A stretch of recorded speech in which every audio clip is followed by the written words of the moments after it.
Bonsoir à tous et bienvenue dans le Flash Info. Le président français François Hollande entamera demain 17 juillet une visite officielle en Côte d'Ivoire. Le dernier président français à avoir effectué une telle visite dans le pays est Jacques Chirac, c'était en 1995. 19 ans après, François Hollande remet le couvert. Quel sens donner à ce déplacement et quels pourraient être les enjeux de cette première visite du quinquennat Hollande en terre ivoirienne? Vous aurez les éléments de réponse dans la grande édition. Et avant cette visite, le président Ouattara a promulgué aujourd'hui, à l'issue d'un conseil des ministres, la loi sur l'accord de défense avec la France, votée vendredi dernier par le Parlement ivoirien. Le conseil des ministres, à ce jour, s'est aussi penché sur d'autres questions touchant à la gestion du pouvoir d'État, notamment celle des véhicules administratifs.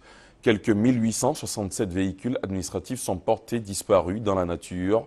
Information donnée au terme de ce conseil, présidé par le docteur Alassane Ouattara.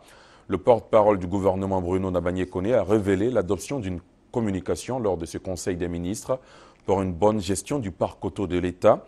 Le parc auto de l'État compte 13 767 véhicules, mais il en manque 1867 des véhicules qui ne sont pas tracés physiquement.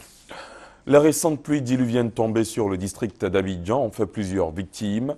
La première dame de Côte d'Ivoire, Dominique Ouattara, vous le voyez sur ces images, s'est rendue ce mercredi à Tekoubé, à Bobo et Cocody Riviera 9 kilos pour présenter sa compassion à ces victimes à qui elle a fait des dons importants. Témoignage dans le 20h.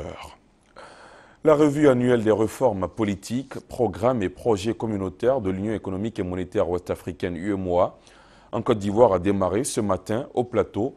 Durant 3 jours, les experts du ministère ivoirien de l'économie et des finances et ceux de l'UEMOA vont évaluer les réformes portant sur la gouvernance économique et convergence, le marché commun, les politiques sectorielles et les programmes communautaires.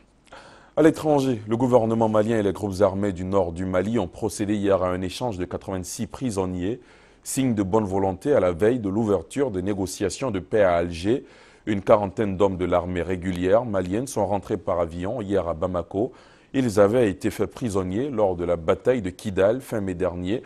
Au même moment, le gouvernement malien a procédé à la libération d'une quarantaine de Touaregs faits prisonniers lors de patrouilles dans le nord Mali. Reportage. Il est un peu moins de 6 heures mardi soir lorsque l'Ilyushin de l'armée algérienne se pose à Bamako avec à son bord une quarantaine d'ex-prisonniers. Pour ces militaires et policiers maliens, c'est la fin de 2 mois d'angoisse. Ils avaient été capturés par les groupes rebelles lors de la bataille de Kidal. Le Premier ministre est venu les accueillir en personne. Contrepartie de cette libération, eux vont retrouver le Nord. Ces Touaregs avaient été faits prisonniers lors de patrouilles de l'armée. Mesure de décrispation, c'est le nom officiel de l'opération et c'est l'Algérie, une fois de plus, qui a joué les intermédiaires. Le but est clair. Pour le gouvernement malien comme pour les groupes armés, c'est un geste de bonne volonté à quelques heures de l'ouverture de négociations à Alger. Ce conflit est un conflit fratricide, c'est un conflit malheureux, mais c'est un conflit qui ne peut être réglé que dans la discussion et dans le dialogue. Mais à Alger, ces discussions de paix s'annoncent difficiles. La réunion préliminaire a eu lieu dès mardi. Autour de la table, plusieurs ministres côté pouvoir, une trentaine de représentants des groupes armés de l'autre.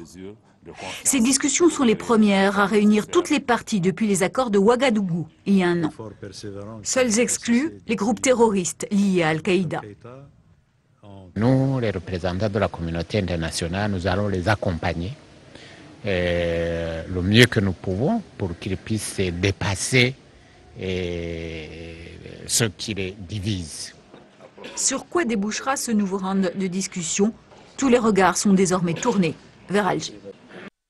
Pour terminer, un mot sur les BRICS, un bloc de pays émergents qui regroupe le Brésil, la Russie, l'Inde, la Chine et l'Afrique du Sud, qui a tenu son 6e sommet hier et aujourd'hui dans la ville côtière de Fortaleza, située dans le nord-est du Brésil. Au premier jour du sommet, les 5 pays ont signé une série de documents, dont l'accord sur la création de la nouvelle banque de développement NBD, l'accord sur le fonds de réserve de devises FRD, le protocole d'entente sur la coopération entre les agences de crédit et de garantie pour l'exportation au sein des BRICS et l'accord de coopération sur l'innovation dans le cadre du mécanisme de coopération interbancaire des BRICS. C'est la fin de ce Flash Info. Merci de l'avoir suivi. L'information revient à 20h.